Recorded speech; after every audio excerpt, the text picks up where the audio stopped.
What does your chosen approach to scaling product development assume about your company culture? Have any cultural assumptions been conveyed? If so, what is the gap between your current company culture and the expectations of that approach? Can a culturally misaligned approach really have a chance at providing the outcomes you're expecting? Welcome to Agile Scaling Foundations with Barry Hawkins. Please be sure to like and subscribe. This video series is based on training that I've delivered both as a product development leader building teams internally and as a consultant helping clients scale their organizations. In this episode, I'll be covering the first set of underlying cultural assumptions that are crucial to an agile approach to scaling, especially with team of teams. Everyone cannot know everything anymore. As we begin to scale, we are usually hiring predominantly more people to create more development teams so that we can service all of the additional work that is now coming in. So we greatly increase the horizontal surface area at the team level, but we haven't yet adjusted how we ensure that we keep them all on the same page. The old approach of people having context and alignment just through proximity and by virtue of the fact that there were just so few of us no longer works. Going forward, we're going to have to develop systems and approaches to ensure that a given team or a group of teams has the context that they need to operate in their domain, but also the understanding that they can't possibly know what all of the other teams are doing at the level of detail that they may have known in the past when we were still much smaller and more cohesive. Groups need freedom and accountability. Requirements should be provided to teams as desired outcomes, then be given the freedom to go and determine the possible approaches on their own. Then, through interaction with those requesting the outcomes, they jointly determine the approach that makes the most sense for what we're looking for in this outcome and how much effort we want to invest in delivering that outcome. The other side of that freedom of approach is accountability for the effectiveness and timely delivery of the outcome.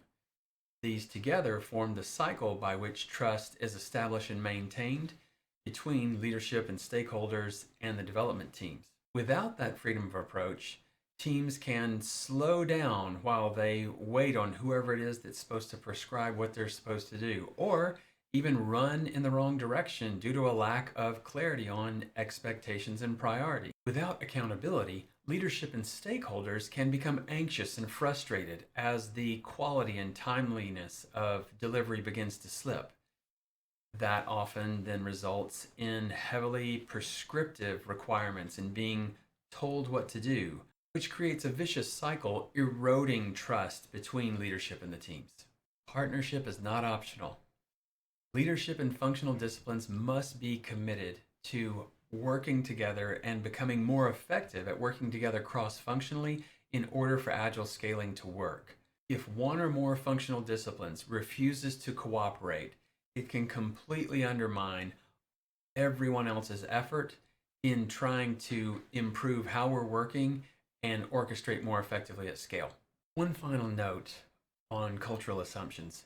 Be wary of any agile scaling approach that claims to be equally effective regardless of the culture in which it's being applied. This usually indicates a very prescriptive and inflexible framework that will expect you and your organization to adapt yourselves to it, rather than it being able to tailor to your unique context. How's the roofing project going next door? Let's ask Javier. Is it providing the outcomes you're expecting? What does Javier think? Let's ask him. What name has been called the most today among the crew doing the construction? It's Javier. It's hiring predominantly individual contributors to swing the hammers. It is metaphorically accurate in a way. Appropriately contextualized.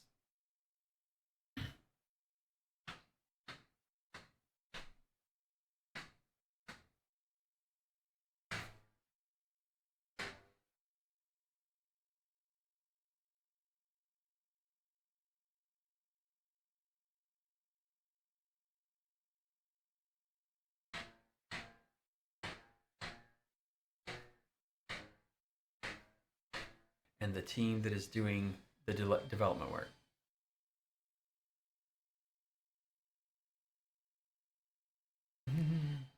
In order to achieve that outcome. And then I'll start having burps. Teams should receive requirements expressed as desired outcomes.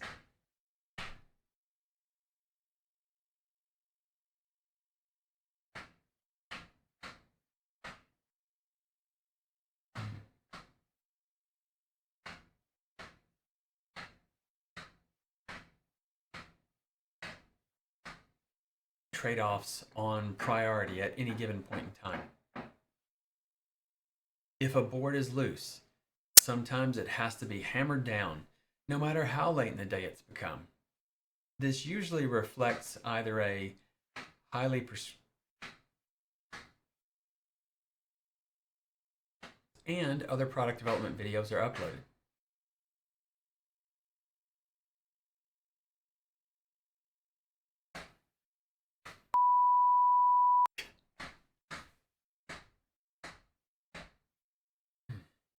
Didn't even get started that time. The link in the description below.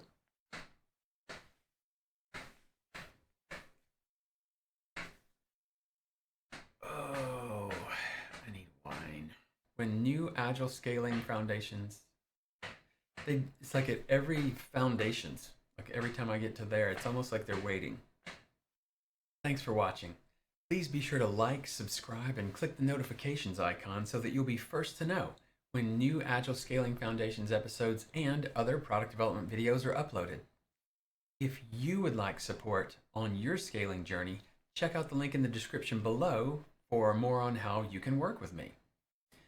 For the next Agile Scaling Foundations episode, check out the video up here. For the full Agile Scaling Foundations series, check out the playlist down here. Again, I'm Hawkins. Thanks for watching, and we'll see you in the next video.